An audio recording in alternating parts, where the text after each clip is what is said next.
اللہ الرحمن الرحیم۔ السلام علیکم۔ حاضر خدمت ہیں ایک نئے ناول کے ساتھ۔ عمران سیریز گرین ڈائمنڈ، مصنف سید علی حسن کیلانی۔ پیش لفظ۔ محترم قارئین، السلام علیکم۔ یہ میرا چھٹا ناول ہے اور میرا یہ ناول سمندر کی حدود پر لکھا جانے والا ایک مہم جو ناول ہے۔ کیونکہ بیشتر قارئین ایڈونچرس ٹائپ کے ناولوں کو پسند کرتے ہیں، اس لیے اپنے دیگر اور ناولوں کی طرح یہ ناول بھی مہم جو لکھا ہے۔ میرا یہ ناول ایک نئے انداز کا ہے جس میں عمران اور کرنل فریدی جیسے دنیا کے معروف سیکرٹ ایجنٹ سمندری حدود میں لاپتہ ہو جاتے ہیں اور ان کی موت کا اعلان بھی کر دیا جاتا ہے، لیکن کرنل فریدی کے ساتھی اور عمران کے جانثار اپنے ساتھیوں کو پھر بھی ٹریس کرنے کے لیے سمندری حدود کا رخ کرتے ہیں، اور اس سفر میں زیرو لینڈ کے معروف ایجنٹ سنگھی اور فرینچ بھی ان کے ساتھ ہوتے ہیں۔ پھر سمندری حدود میں مہم کا آغاز ہوتا ہے۔ کیا عمران اور کرنل فریدی کے ساتھ اپنے اپنے لیڈروں کو ٹریس کر سکیں گے یا ان کو ناکامی ملے گی؟ اس کے لیے تو آپ کو میرے اس ناول کا مطالعہ کرنا پڑے گا۔ اس کے علاوہ یہ ناول جذبات کا بھی ہے اور آپ بھی اپنے محبوب کرداروں سے ملنے کے بعد جذبات میں آ سکتے ہیں۔ میں آپ کو پہلے بھی بتا چکا ہوں کہ میں شوقیہ لکھنے والا رائٹر ہوں، اس لیے اگر میری ناول آپ کو پسند آئے تو مجھے آگاہ کر دیا کریں، کیونکہ قارئین کے خطوط سے مصنف کو کافی سہارا ملتا ہے۔ اور اس کے علاوہ آپ کے ذہن میں اگر کوئی آئیڈیا آئے تو وہ بھی مجھے خط کے ذریعے بتا سکتے ہیں تاکہ میں آپ کی پسند کے مطابق ناول لکھ سکوں۔ اب ناول شروع کرتے ہیں۔ حیرت ہے، چیف نے اس بار عمران کو اکیلا ہی ایک میں بھیج دیا اور وہ ہم میں سے کسی کو بھی نہیں لے کے گیا، حالانکہ پہلے تو ایسا کبھی بھی نہیں ہوتا تھا۔ حالانکہ ہم سب بھی تو کسی طور پر احمق سے کم نہیں ہیں۔ تنویر نے منہ بنا کر سب ممبران کو کہا جو اس وقت عمران کے فلیٹ میں بیٹھے تھے، اور تمام ممبران اس وقت آپس میں گفتگو کر رہے تھے۔ سلیمان نے خصوصی طور پر ان کے لیے تازہ چائے بنائی تھی اور سب اسے سپ کر رہے تھے۔ دراصل عمران 2 دن پہلے کری میں ایک خصوصی میٹنگ اٹینڈ کرنے کے لیے جانا چاہتا تھا اور پہلے کرانس گیا اور وہیں سے اس نے چند کام نپٹا کر ایکریمے کے لیے جانا تھا۔ ایکسٹرو کے روپ میں اس نے ممبران کو بریف کر دیا تھا کہ وہ عمران کو ایکٹیمیا بھیج رہا ہے، جہاں سارک کانفرنس میں کافرستان کے نمائندے میں کرنل فریدی شامل ہو رہا ہے، اور عمران کی غیر موجودگی میں سب محتاط رہیں، کیونکہ اس کی غیر موجودگی میں دشمن کچھ بھی کر سکتے ہیں، کیونکہ عمران کے ہوتے ہوئے دشمنوں کو پاکیشیا کو نقصان پہنچانے کی زیادہ ہمت نہیں ہوتی۔ چونکہ آج کل سیکرٹ سروس والوں کے پاس کوئی کیس نہیں تھا، اس لیے وہ حیران تھے کہ آخر چیف نے صرف عمران کو ہی اکیلا کیوں وہاں بھیج دیا، اور ان میں سے کسی کو اس کے ساتھ کیوں روانہ نہیں کیا۔ اس لیے سب عمران کے فلیٹ میں جمع ہوئے تھے تاکہ اس سلسلے میں اس سے گفتگو کر سکیں، لیکن عمران تو پہلے ہی پاکیشیا سے روانہ ہو گیا تھا اور بلیک زیرو کو اطلاع کر دی تھی۔ پہلے بھی مختلف ممالک میں کانفرنس ہوتی رہتی تھی اور چیف ہم سیکرٹ سروس والوں میں سے 2-3 ممبران کو ضرور عمران صاحب کے ساتھ روانہ کیا کرتے تھے۔ صفدر نے چائے سپ کرتے ہوئے سب سے کہا، مسٹر صفدر، آپ درست کہہ رہے ہیں، اس بار باس ہم 4 پاورز کے بھی کسی ممبر کو ساتھ لے کر نہیں گئے، حالانکہ باس اکثر مہمات میں اگر آپ کسی ممبر کو باس کے ساتھ جانے کی اجازت نہ دیں تو وہ ہم 4 میں سے کسی ایک کو یا 2 کو لے کر ہی جاتے ہیں، مگر اس بار ایسا نہیں ہوا۔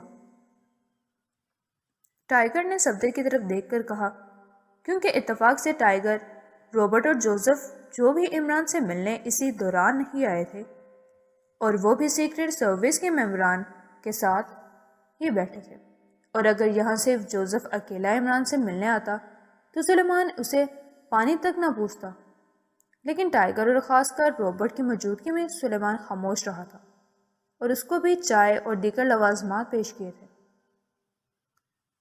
حیرت ہے، بوس اکیلے ہی ایک میں کیوں چلے گئے؟ کم از کم اپنے اس وفادار غلام کو تو ساتھ لے جاتے۔ جوزف نے دانت کی نمائش کرتے ہوئے کہا، کالی بھینس، کیا صاحب کوئی دودھ پیتے بچے ہیں جو تم ان کے باڈی گارڈ بن جاتے؟ تو جیسے کالے دیو کو دیکھ کر ویسے ہی ایک ریمے کی لڑکیاں ڈر جاتی، اس لیے ایسی فضول باتیں مت کیا کر۔ سلیمان جو سب کو چائے وغیرہ پیش کر چکا تھا نے جوزف کی بات سن کر منہ بنا کر کہا تو اس کی بات سن کر سب کے چہروں پر مسکراہٹ رنگ گئی، البتہ جوزف قہر آلود نگاہوں سے اسے دیکھنے لگا، جس نے صدا کی طرح اس پر فکرہ کسا تھا۔ باورچی کے تخم، ہم یہاں باس کے بارے میں ڈسکس کرنے آئے ہیں، لہٰذا تم اپنی کالی زبان بند رکھو، ورنہ پوری سیکرٹ سروس اور تمہارے شاگرد رابرٹ، جس کے تم بگ باس بنے پھرتے ہو، سب کے سامنے ایسی پٹائی کروں گا تو ساری زندگی اپنے زخم چاٹتا رہ جائے گا۔ جوزف نے بدستور قہر آلود نگاہوں سے سلیمان کی طرف دیکھ کر کہا، واہ، بڑے آئے زخم چٹوانے والے، میں نے بھی ہاتھوں میں چوڑیاں نہیں پہن رکھی جو تجھ سے پٹ جاؤں۔ میں تیرا اچار بنا کر پوری سیکرٹ سروس کی ٹیم کو کھلا دوں گا۔ سلیمان نے ہاتھ جا کر کہا تو رابرٹ اور ٹائیگر سمیت 4 اسٹارز اور سیکرٹ سروس کے تمام ممبران مسکراتے ہوئے حیرت سے سلیمان اور جوزف کی نوک جھونک کو دیکھنے لگے۔ سلیمان، تم نے تو ہمیں کسی تاریک جنگلوں کا آدم خور بنا دیا ہے جو ہم کو جوزف بیچارے کا اچار کھلاؤ گے۔ جولیا نے مسکراتے ہوئے سلیمان کی طرف دیکھتے ہوئے کہا، مسی، بوس تو یہاں نہیں ہے، لیکن آپ بھی بوس کی طرح ہی میرے لیے محترم ہیں، اور بوس کی غیر موجودگی میں آپ مجھے اجازت تو دیں، یہ حرام خور اور نکما باورچی اپنی حد سے بڑھتا جا رہا ہے اور معزز لوگوں کے سامنے ایک معزز انسان کی توہین کرتا چلے جا رہا ہے۔ اس لیے میں اس بدماش کی طبیعت فریش کرنا چاہتا ہوں اور مالش کے بعد ہی اس کا کن ذہن فریش ہوگا۔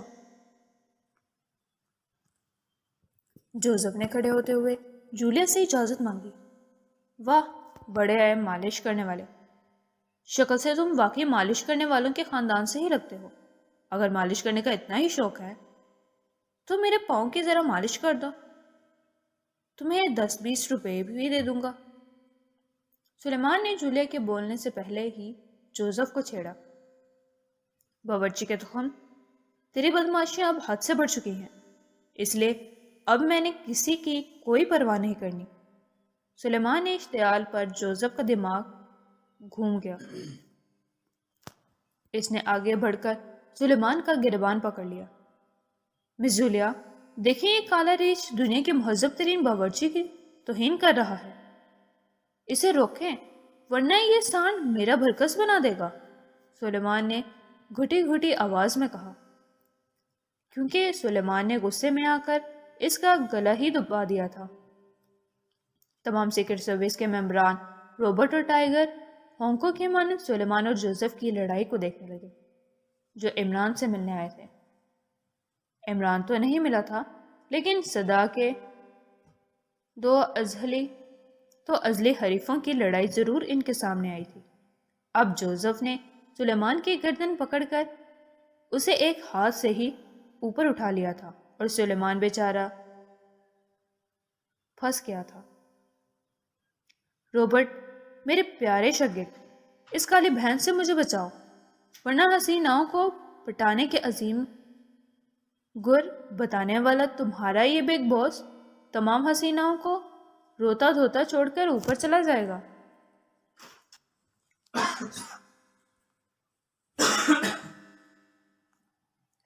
سلیمان نے رابرٹ کو دیکھ کر گنگناتے ہوئے کہا، گویا کہ اس وقت سلیمان مشکل میں تھا، لیکن پھر بھی شیخی اور احمقانہ باتوں سے باز نہیں آیا تھا۔ ارے یار جوزف، تم بھی کمال کرتے ہو. تمہیں معلوم ہی ہے کہ بگ باس کو مذاق کرنے کی عادت ہے اور تم ان جیسے معزز استادوں کی باتوں کو انجانے کیا کرو. روبرٹ نے کھڑے ہوتے ہوئے کہا اور پیار سے جوزف کا ہاتھ پکڑا.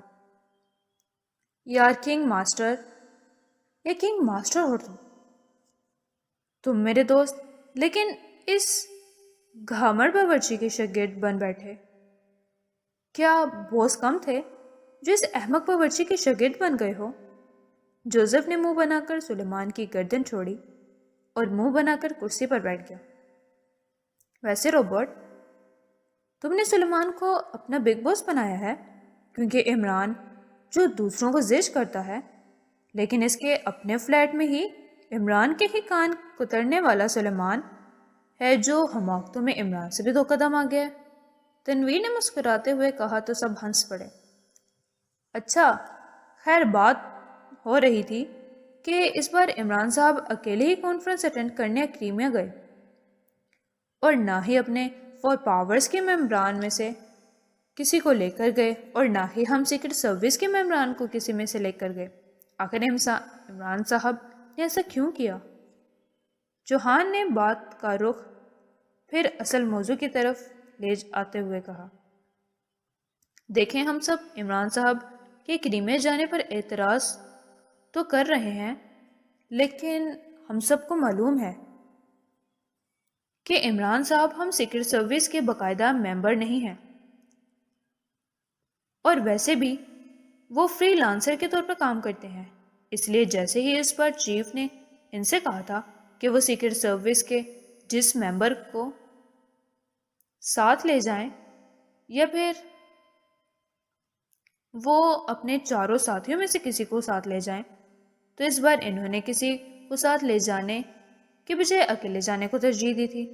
اور اگر انہوں نے ایسا کیا تو اس میں کوئی قباحت تو نہیں ہے، وہ احمق تو نہیں ہے، بلکہ تقریباً ہر کیسز اور مقامات میں وہ ہم سیکرٹ سروس والوں کے لیڈر بھی ہوتے ہیں اور ہماری مدد بھی تو کیا کرتے ہیں. اس لیے ہمیں ان کے اس بار اکیلے جانے پر اتنا زور نہیں دینا چاہیے. کیپٹن شکیل نے عمران کی طرف داری کرتے ہوئے کہا. مسٹر شکیل، آپ کی بات بالکل ٹھیک ہے، لیکن آپ جانتے ہیں نا کہ ہم فور پاورز کے ممبران بھی کبھی آپ سیکرٹ سروس کے ساتھ اور کئی دفعہ بوس صرف ہمیں ہی مختلف کیسز میں لے جاتے رہے ہیں. اس لیے اس بار ان کے اکیلے جانے پر حیرت ہو رہی ہے ہمیں. ویسے تو آپ سب بھی بوس کے شاگرد ہیں، لیکن آپ سب جانتے ہی ہیں کہ میں بوس کا خاص شاگرد ہوں اور ان کو ہم فور پاورز کے چاروں افراد میں سے کسی ایک کو لے کر ہی جانا چاہیے تھا. ٹائیگر نے مسکراتے ہوئے سیکرٹ سروس کے ممبران کو دیکھ کر کہا تو سوائے تنویر کے سب نے مسکراتے ہوئے سر ہلا دیے. تم سب ہوگے اس احمق اور رنگ سیاہ کے شاگرد. میں کوئی شاگرد نہیں ہوں اس احمق کا. ٹائیگر کی بات سن کر تنویر نے منہ بنا کر کہا. دیکھو مسٹر تنویر، ہم بوس کے چاروں ساتھی آپ سیکرٹ سروس اور آپ کا احترام کرتے ہیں، اس لیے ہمارے سامنے بوس کو احمق یا کوئی اور غلط القاب سے نہ بلایا کریں، کیونکہ ہم بوس کی توہین برداشت نہیں کر سکتے. روبرٹ نے خشک انداز میں تنویر کی طرف دیکھ کر کہا، حالانکہ اس سے پہلے وہ اپنی عادات کے مطابق جولیا، صالحہ اور کروسٹی کو میٹھی نگاہوں سے دیکھ رہا تھا.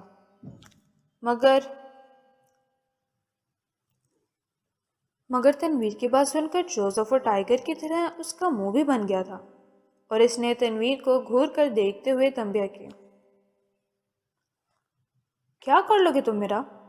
تم تینوں اور جوانا ہو گئے اس چگتے کے شاگرد. میں کوئی اس کا غلام نہیں ہوں. تنویر نے روبرٹ کی بات سن کر بگڑتے ہوئے کہا. مسٹر تنویر، ٹھیک ہے، آپ سیکرٹ سروس والوں اور فور سٹار کا ہم بوس کے ساتھیوں سے ڈائریکٹ کوئی تعلق نہیں ہے، لیکن پھر بھی ہمارے بوس نے ہر جگہ آپ سیکرٹ سروس والوں کی مدد کی ہے اور ان کے بغیر آپ سب ادھورے ہیں. اس لیے آپ اب خاموش ہو جائیں، ورنہ آپ کے لیے اچھا نہیں ہوگا. اس بار ٹائیگر نے بھی روبرٹ کی طرح خشک انداز میں تنویر کی طرف دیکھ کر کہا، کیونکہ تنویر کی بات پر روبرٹ اور ٹائیگر کی طرح سلیمان اور جوزف بھی خشک انداز سے تنویر کو گھور رہے تھے۔ میں اس احمق کی کسی ساتھی سے نہیں ڈرتا، اور ویسے بھی چیف نے اس احمق کو سر پر چڑھا رکھا ہے، ورنہ ہم سیکرٹ سروس والے کسی سے کم نہیں ہیں۔ میں اس احمق کو احمق ہی کہوں گا۔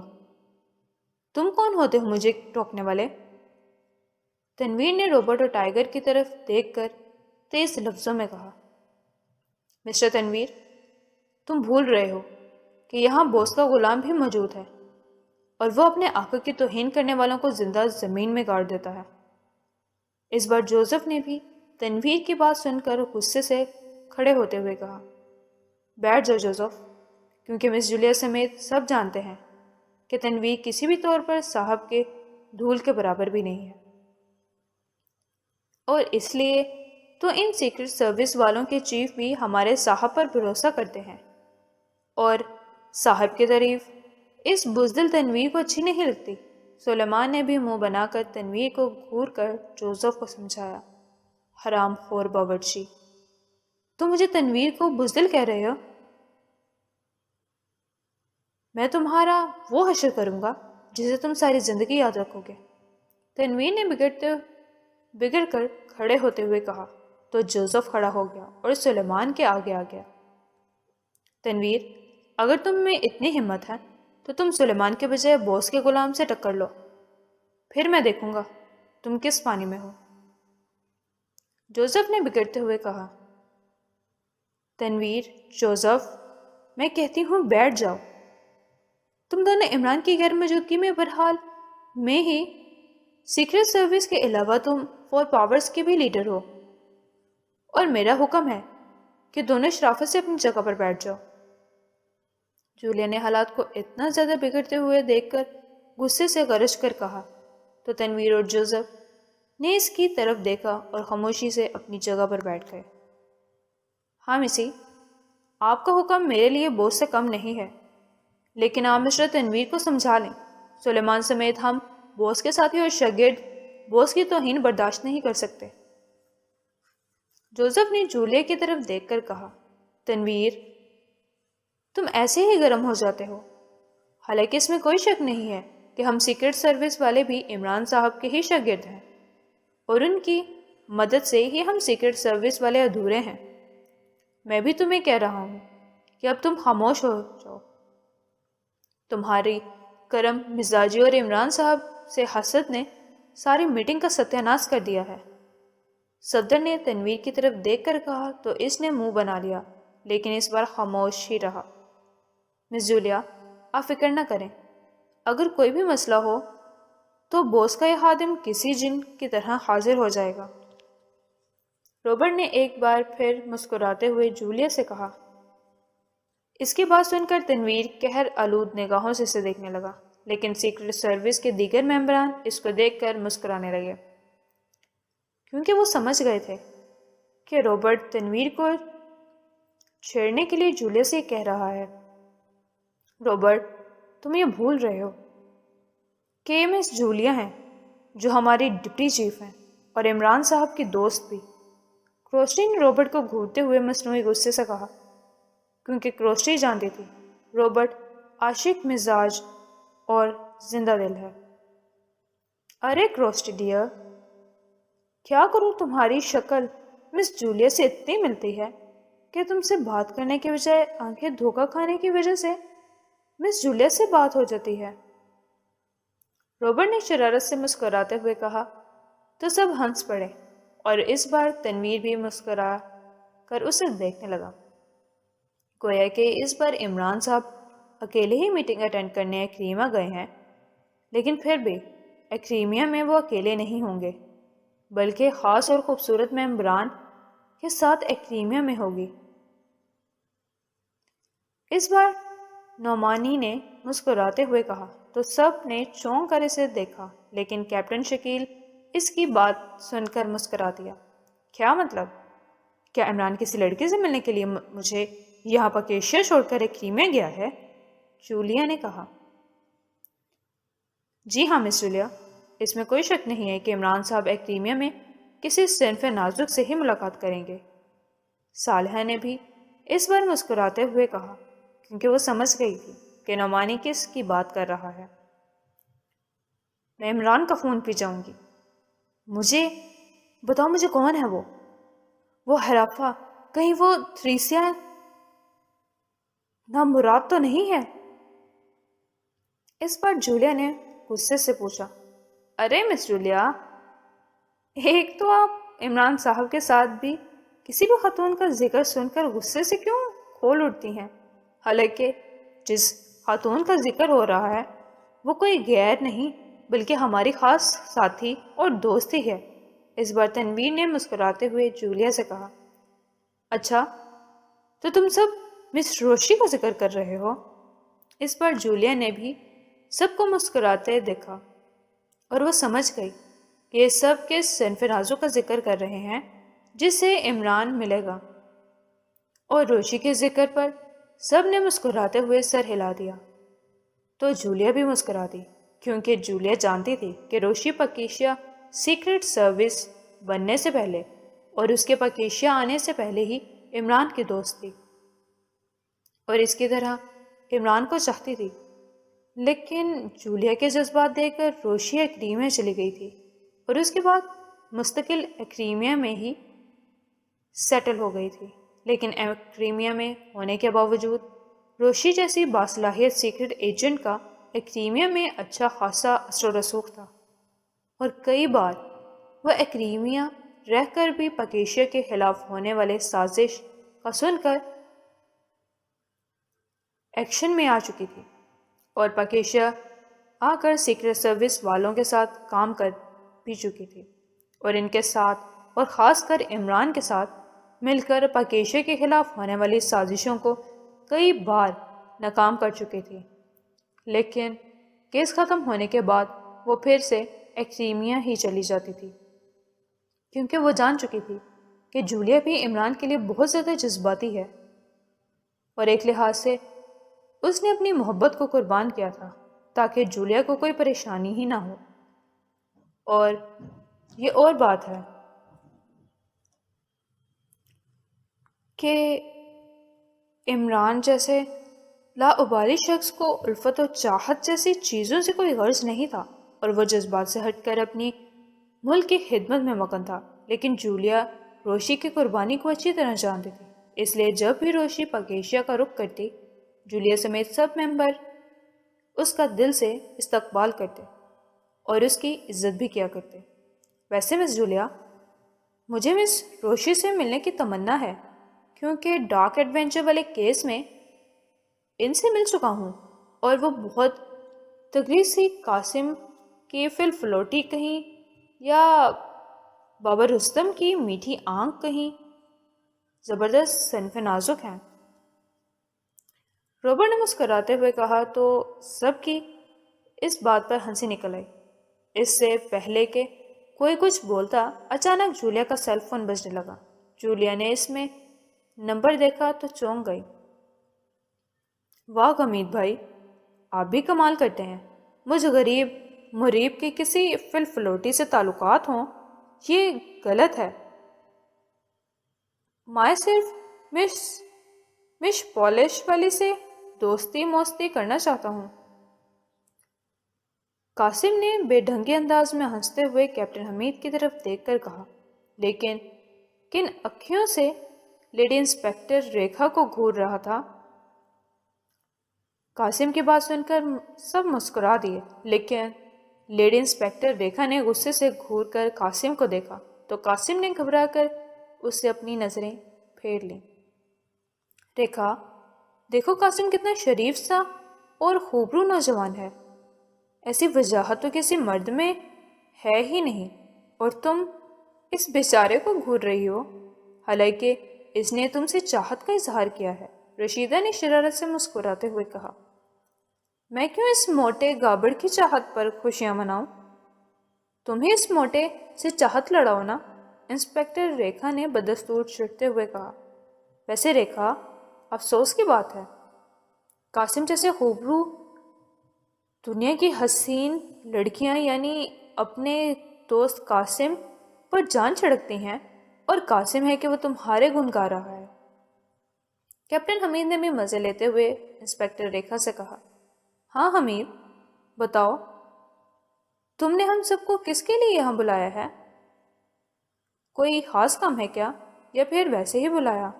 اس بار ہریش نے موضوع بدلتے ہوئے کیپٹن حمید سے پوچھا، کیونکہ اس نے نوٹ کر لیا تھا کہ قاسم کا انسپیکٹر ریکھا پر فریفتہ ہونے پر رشیدہ اور کیپٹن حمید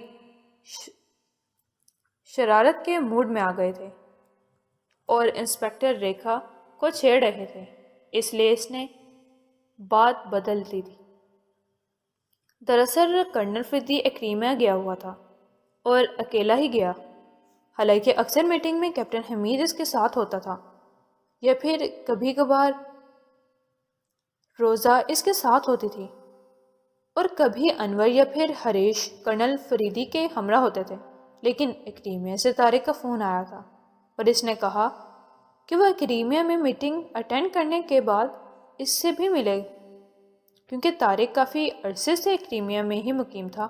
کرنل فریدی چونکہ اس بار اکیلا ایکریمیا گیا تھا اور اس نے عمران کو فون کر دیا تھا کہ وہ فرانس میں اس سے ملے گا۔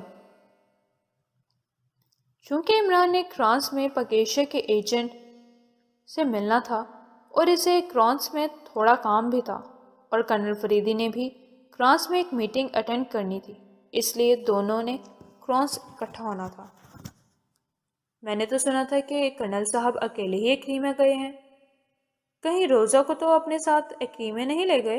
انسپیکٹر ریکھا نے چونک کر کیپٹن حمید سے سوال کیا۔ تو کیپٹن حمید سمیت سب کے چہروں پر مسکراہٹ رنگ گئی، کیونکہ سبھی جانتے تھے کہ انسپیکٹر ریکھا کو اس بات کی فکر ہے کہ کہیں کرنل فریدی روزہ کو اپنے ساتھ ایکریمیا نہ لے گئے ہوں۔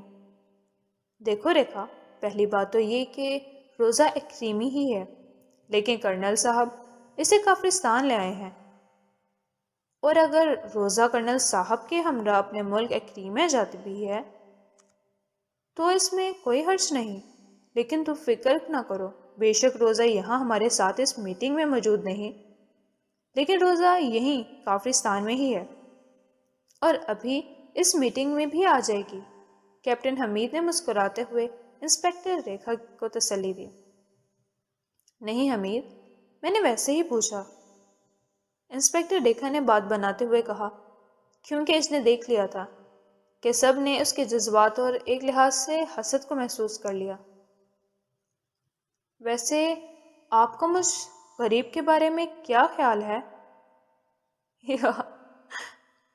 میں بھی کرنل صاحب کی طرح بہت بہادر ہوں، کبھی آزما کر دیکھ لیں، آپ کے لیے آسمان سے تارے مارے توڑ لا سکتا ہوں۔ قاسم نے ایک دفعہ پھر انسپیکٹر ریکھا پر ڈورے ڈالتے ہوئے کہا، تو انسپیکٹر ریکھا نے بھی پھر غصے سے گھور کر اسے دیکھا تو قاسم نے گھبرا کر اپنی نظریں پھیر لیں۔ ایک تو سچے عاشق ہر جگہ بیچارے ذلیل و خوار ہی ہوتے ہیں، کیونکہ ہماری پیاری دوست اور لیڈر انسپیکٹر جس انسان کو چاہتی ہے وہ صرف پتھر ہی ہے، اور قاسم جیسے بہادر اور سچے عاشق بیچارے انتظار میں ہی گھائل ہوتے رہتے ہیں۔ کرائم رپورٹر رشیدہ نے ایک دفعہ پھر مزے لیتے ہوئے شرارت سے انسپیکٹر ریکھا کو چھیڑا، واہ بڑھیا ہی بیچاری سچے عاشق کے فریادی، اگر ایسا ہے تو تم اس موٹے گھابڑ سے الفت سکھاؤ، مجھے تو معاف ہی رکھو۔ انسپیکٹر ریکھا نے چڑھ کر اور طنزیہ انداز میں جواب دیا، تو سوائے ہریش کے سب کہکا لگا کر ہنس پڑے، کیونکہ سب نے محسوس کر لیا تھا کہ انسپیکٹر ریکھا شرارتی مزاج رشیدہ سے چڑھ کر یہ کہہ رہی ہے، میرا ساتھی انور تو میرا پارٹنر میرے ساتھ ہے، لیکن تم بیچاری تو محبت کی فریاد لیے ہر جگہ جھولی پھیلا رہی ہو، مگر افسوس کہ تمہیں ناکامی ہی مل رہی ہے، لہٰذا قاسم کے بارے میں ذرا غور ضرور فرمانا۔ رشیدہ نے بدستور مزے لیتے ہوئے کہا، تو کیپٹن حمید نے مسکراتے ہوئے دونوں کو دیکھنے لگا، کیونکہ اس لیے تو کیپٹن حمید نے سب کو جمع کیا تھا کہ مل جل کر شغل ہو جائے، کیونکہ کافی دنوں سے کیپٹن حمید بوریت محسوس کر رہا تھا، اور کرنل فریدی کے ایکڈیمیا جانے کے بعد اس نے سب کو جمع کیا تھا، اور سوائے روزہ کے سب اس کے فلیٹ میں جمع ہوئے تھے۔ اگر ایسی بات ہے تو میرے ساتھ بھی ہریش ہے، جو صلاحیتوں میں کرنل فریدی صاحب سے بھی جیسا ہی ہے، اور اس لیے تو کرنل صاحب نے اسے اپنے بلیک فورس کا چیف بھی بنایا ہے۔ اور اگر تمہارا دوست انور اور ساتھی ہے تو ہریش میرا دوست اور ساتھی ہے، انسپکٹر ریکھا نے بدستور رشیدہ کی بات پر چڑھتے ہوئے منہ بنا کر کہا۔ تو اس کی بات سن کر ہریش کا خون سیروں بڑھ گیا، اور انسپکٹر ریکھا کی بات سن کر سب مسکرا دیے، کیونکہ سب جانتے تھے جس طرح انسپکٹر ریکھا کرنل فریدی کے لیے جذباتی ہو جاتی تھی، اسی طرح ہریش انسپکٹر ریکھا کے لیے جذباتی ہو جاتا تھا۔ کیا بات ہے انور اور انسپکٹر آصف، تم دونوں خاموش کیوں ہو؟ کوئی گپ شپ لگاؤ۔ کیپٹن حمید نے انسپکٹر آصف اور کرائم رپورٹر انور کی طرف دیکھ کر کہا۔ ہاں، جب اتنے موٹے سانڈھے مگر ناکام عاشق مہمان یہاں موجود ہوں گے تو ہم کیا کچھ بولیں؟ انسپکٹر آصف نے پہلو بدل کر کہا، اور اس کی بات سن کر سب مسکرا دیے، کیونکہ سب جانتے تھے کہ انسپکٹر آصف کو قاسم کی ہنسی ایک آنکھ نہیں بھاتی، اور وہ قاسم سے کھار کھاتا ہے۔ یہ تم نے موٹے چھوٹے مہمان شہمان کس کو بولا؟ قاسم نے انسپکٹر آصف کی طرف گھور کر غصے سے کہا۔ موٹی سانڈ، بیٹھا رہ، ورنہ تو مجھے جانتا نہیں ہے۔ اگر مجھے غصہ آ گیا تو یہاں سب کے سامنے تمہیں کان پکڑوا دوں گا، انسپکٹر آصف نے ناگواری سے کہا، تو قاسم کی طرف دیکھنا بھی گوارا نہ کیا۔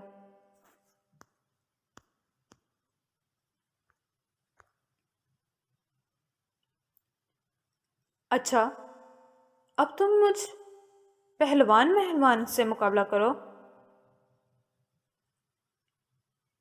تیری تو ایسی کی تیسی، آج میں سب کے سامنے تیری قبر مبارک یہی سب کے سامنے بناؤں گا، قاسم نے انسپکٹر آصف کی بات سن کر گرجتے ہوئے کہا، اور اٹھ کھڑا ہوا اور اپنی آستین کو بھی چڑھانے لگا۔ دیکھ حرام خور موٹے، تو نے اگر جیل کی ہوا نہیں کھانی تو خاموشی سے اپنی جگہ بیٹھا رہ، ورنہ اس بار کیپٹن حمید بھی تجھے چھڑا نہیں پائے گا۔ انسپکٹر آصف نے قاسم کو آستین چڑھاتے دیکھ کر غصے سے کہا، اور اسے گھورنے لگا۔ ٹھینگے سے میری جوتی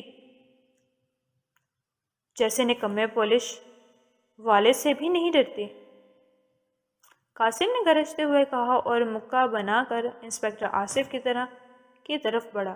لیکن اسی دوران ان سب نے دیکھا کہ ایک کریمی لڑکی روزہ کمرے میں داخل ہو رہی تھی، اور اس کو دیکھ کر سب اس کی طرف متوجہ ہو گئے، اور قاسم بھی اس کو دیکھ کر رک گیا۔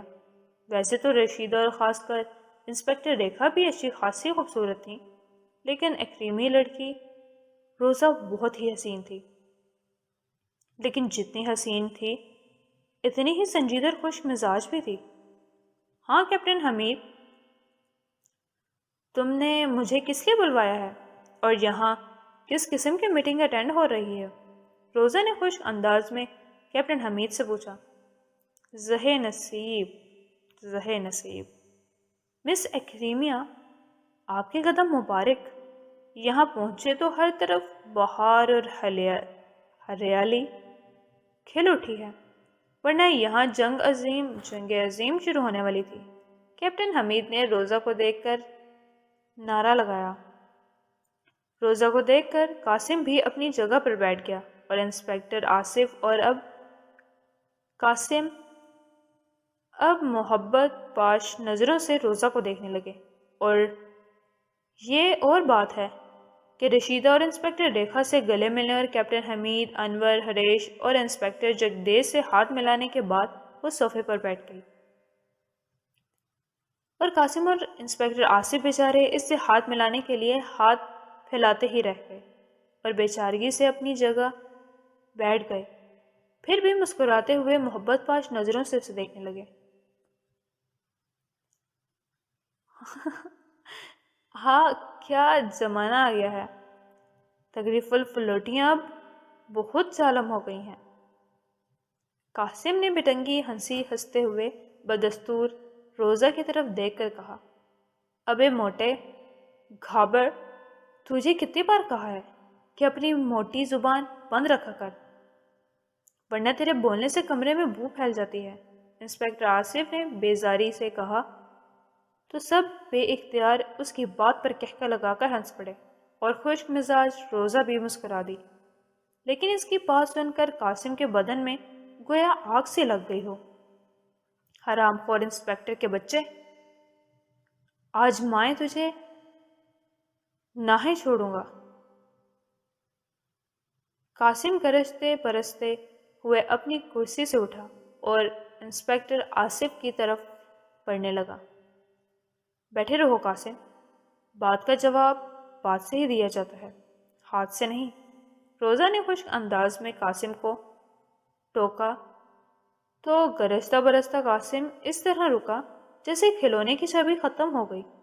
روزہ کی بات سننے کے بعد خاموشی سے اسے اپنے منہ پر انگلی رکھ کر کسی شریف بچے کی طرح بیٹھ گیا، اور اس کی یہ حرکت دیکھ کر سب کے چہروں پر پھر مسکراہٹ رنگ گئی۔ ہاں کیپٹن، تم نے ہم سب کو آخر کس مقصد کے لیے بلایا؟ انسپکٹر جگدیش نے اس بار کیپٹن حمید سے سوال کیا۔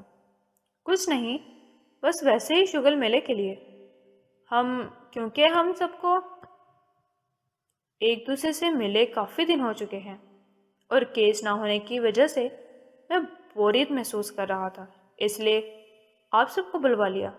کیونکہ ویسے بھی کرنل صاحب ہم سب کی آنکھوں میں دھول جھونک کر ایکریمیا کی کسی ریاست کی شہزادی سے عشق لڑانے کے لیے ہی چل پڑے ہیں۔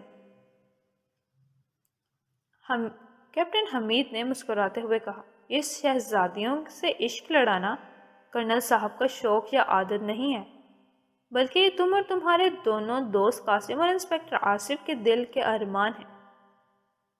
ہریش نے کیپٹن حمید کی طرف دیکھ کر مسکراتے ہوئے کہا، ہاں ہریش، تم نے بالکل درست کہا، لیکن بات ہو رہی تھی کرنل صاحب کے اس پر اکیلے جانے کی، تو مجھے حیرت ہے اس بار کرنل صاحب ہم تمام ممبران میں سے کسی کو اپنے ساتھ نہیں لے گئے۔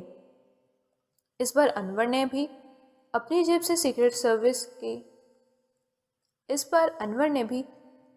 سے سگریٹ کی ڈبی نکالتے ہوئے کہا، مگر رشیدہ نے اسے ناگواری سے دیکھا اور اس کے ہاتھ سے سگریٹ کی ڈبی چھین لی۔ تم نے راستے میں بھی 2 سگریٹ پیے تھے، اور اب تم سب کے سامنے دھواں خود بھی پیو گے اور دیگر ممبران کو بھی اس دھوئیں سے بیمار کرو گے، لہٰذا اس میٹنگ کے بعد واپسی پر میں تمہیں ڈبی تمہارے حوالے کر دوں گی۔ رشیدہ نے کسی پوہر بیوی کی طرح ہاتھ نچا کر کہا اور سگریٹ کی ڈبی اپنے پرس میں رکھ دی۔ رشیدہ کی بچی، میں تمہارا خون پی جاؤں گا، شرافت سے میری ڈبی میرے حوالے کر دو، ورنہ سب کے سامنے تمہاری پٹائی کر دوں گا۔ انور نے گرج کر کہا، آج کے لیے اتنا ہی، آئی ہوپ آپ سب کو اچھا لگا ہوگا، تو تب تک کے لیے اللہ حافظ، ملتے ہیں اپنے نیکسٹ ایپیسوڈ میں۔ Thanks for watching. Like, share and subscribe my channel.